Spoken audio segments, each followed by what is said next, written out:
O livro da revelação de Jesus. O autor desse livro, cujo nome original não é Revelações, é nomeado no começo. Foi escrito por João, que poderia se referir ao discípulo amado que escreveu o Evangelho e as cartas de João, ou poderiam ser um João diferente, um profeta judaico messiânico que viajou e ensinou na igreja primitiva. Seja qual for o João, ele deixa claro no parágrafo de abertura que tipo de livro ele escreveu. Ele chama isso de revelação, ou apocalipse. A palavra grega é apocalipsis, e se refere a um tipo de literatura muito conhecida dos leitores de João, proveniente de escrituras hebraicas e de outros textos judaicos populares. Apocalipse relata os sonhos e visões simbólicas de um profeta que revelam a perspectiva celestial de Deus sobre a história e os eventos atuais, de modo que o presente pudesse ser visto à luz do resultado final da história. E João diz que esse Apocalipse é uma profecia, o que significa que é uma palavra de Deus falada através de um profeta ao povo de Deus, geralmente para avisá-los ou confortá-los em tempos de crise. Ao chamar esse livro de profecia, João diz que é a tradição dos profetas bíblicos e leva sua mensagem ao clímax. E essa profecia apocalíptica foi enviada para pessoas reais que João conhecia. O livro começa e termina como uma carta circular que foi enviada para 7 igrejas na antiga província romana da Ásia. Agora, 7 é um número significativo para João. É um símbolo de plenitude baseado no ciclo de 7 dias sabáticos no Antigo Testamento. E João envolveu o número 7 em cada parte desse livro. Agora, com essa abertura, João nos deu uma orientação clara sobre como ele quer que entendamos esse livro. Apocalipses judaicos eram comunicados através de imagens e números simbólicos. Não é um código secreto que prevê o fim do mundo. Em vez disso, João usa constantemente esses símbolos que são extraídos do Antigo Testamento e espera que seus leitores saibam o que os símbolos significam ao procurar os textos que ele está aludindo. Além disso, o fato de ser uma carta significa que João está realmente abordando as situações dessas igrejas no primeiro século. E assim, embora esse livro tenha muito a dizer aos cristãos das gerações posteriores, o significado do livro deve primeiro ser ancorado no contexto histórico do tempo local e público de João, o que nos leva à primeira seção do livro, a mensagem de Jesus às 7 igrejas.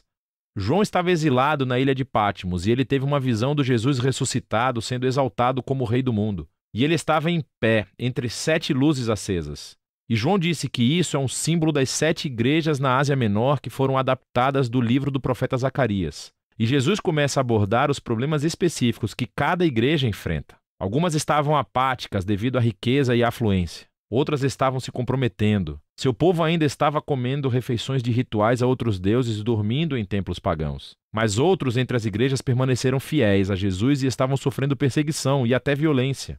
E Jesus avisa que as coisas vão piorar. Há uma tribulação sobre as igrejas que as forçará a escolher entre o comprometimento ou a fidelidade. Na época de João, o assassinato de cristãos pelo imperador romano Nero tinha passado e a perseguição aos cristãos pelo imperador Domiciano provavelmente estavam em andamento. E assim, a tentação era negar a Jesus, seja para evitar a perseguição ou simplesmente para se juntar ao espírito da era romana. E Jesus os chama de volta à fidelidade para que eles possam superar, ou literalmente, conquistar. E Jesus promete uma recompensa para todos os que conquistarem. Cada recompensa é tirada diretamente da visão final do livro sobre o casamento do céu e a terra. E assim, essa sessão de abertura estabelece a tensão da trama principal que conduzirá ao enredo nesse livro. Será que o povo de Jesus aguentará? Será que eles herdarão o novo mundo que Deus lhes reservou? E por que a fidelidade a Jesus é descrita como conquistadora? O resto do livro é a resposta de João. Depois disso, João tem uma visão da sala celestial do trono de Deus e a descreve com imagens tiradas de muitos profetas do Antigo Testamento. Deus possui criaturas e anciãos ao seu redor que representam toda a criação e as nações humanas.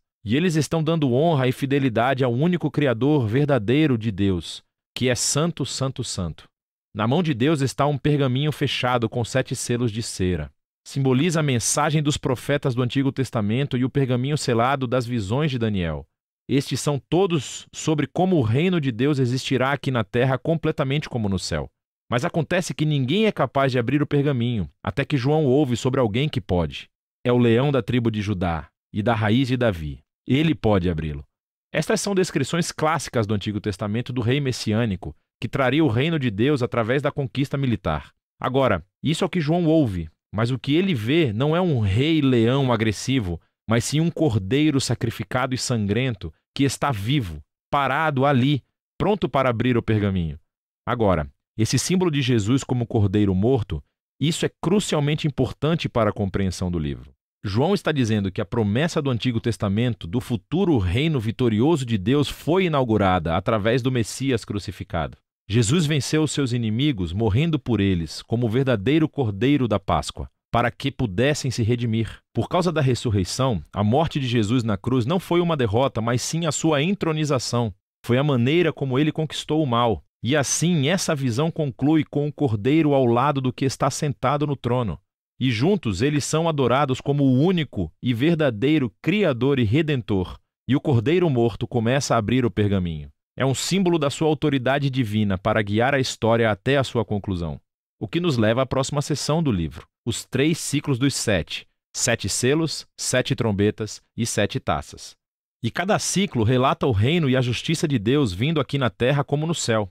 Agora, algumas pessoas pensam que os 3 conjuntos de 7 juízos divinos representam uma sequência literal e linear de eventos que aconteceram no passado ou poderiam estar acontecendo agora, ou ainda acontecerão no futuro quando Jesus voltar.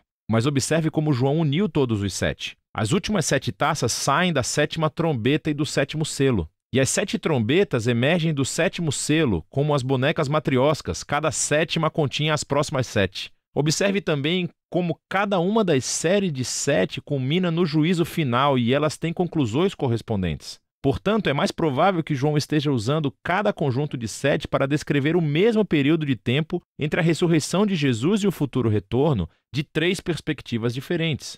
Então o Cordeiro morto começa a abrir os primeiros 4 selos do pergaminho. E João vê 4 cavaleiros. É uma imagem do livro de Zacarias, capítulo 1.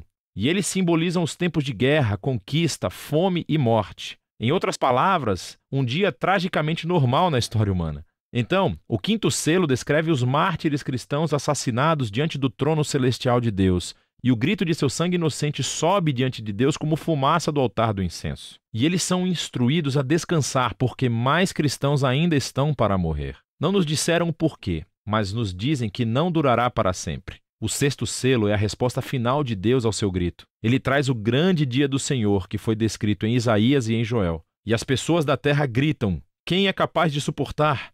Então, de repente, João faz um intervalo para responder essa pergunta. João vê um anjo com um anel de sinete vindo para tocar uma marca de proteção nos servos de Deus que estão suportando toda essa dificuldade. E ele ouve o número daqueles que são selados, 144.000. É um censo militar como o do livro de Números, capítulo 1. Existem 12.000 de cada uma das 12 tribos de Israel. Agora, preste atenção. O número desse exército é o que João ouviu, assim como ele ouviu sobre o leão conquistador de Judá. Mas em ambos os casos, o que ele viu então foi o surpreendente cumprimento daquelas imagens militares em Jesus, o Cordeiro morto.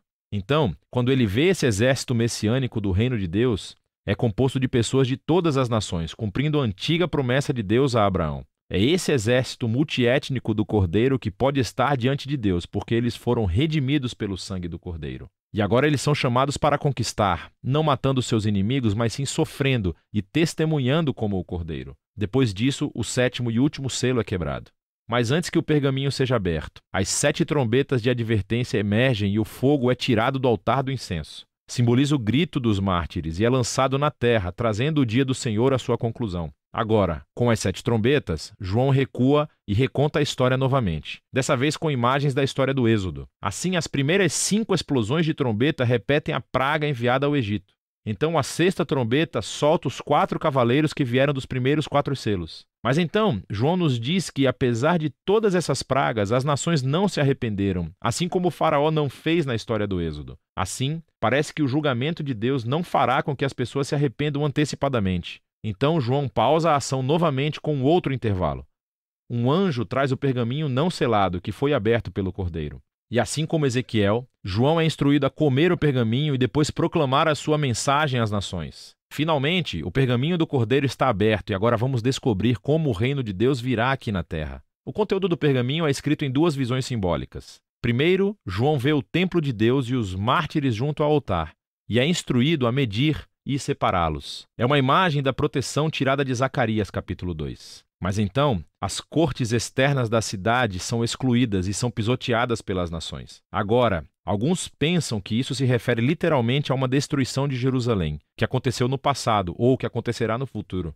Mas é mais provável que João esteja seguindo a tradição de Jesus e dos apóstolos, que usaram o novo templo como um símbolo para o novo povo da aliança de Deus. Nesse caso, esta é uma imagem como os seguidores de Jesus podem sofrer perseguição pelas nações, mas essa derrota externa não pode tirar sua vitória através do Cordeiro. Essa ideia é expandida na segunda visão do pergaminho.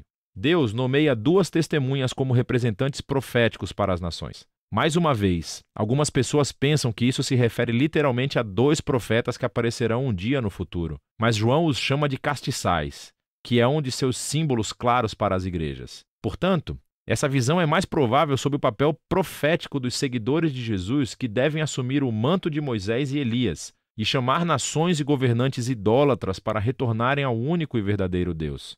Mas de repente uma fera horrível aparece. Lembre-se de Daniel capítulo 7. E a fera conquista as testemunhas e as mata.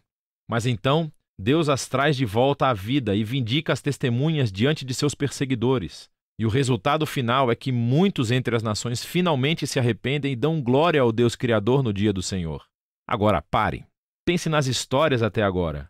As advertências de Deus através dos selos e através das trombetas não geraram arrependimento entre as nações, assim como as pragas do Êxodo apenas endureceram o coração do faraó. Mas o Cordeiro conquistou seus inimigos, amando-os, morrendo por eles. E agora, a mensagem do pergaminho do Cordeiro revela a missão de seu exército, a igreja. O reino de Deus será revelado quando a nação ver a igreja imitando o sacrifício amoroso do Cordeiro, não matando seus inimigos, mas sim morrendo por eles. É a misericórdia de Deus mostrada através dos seguidores de Jesus que levará as nações ao arrependimento. E essa afirmação surpreendente é a mensagem do pergaminho aberto que João colocou no centro exato de todo o livro.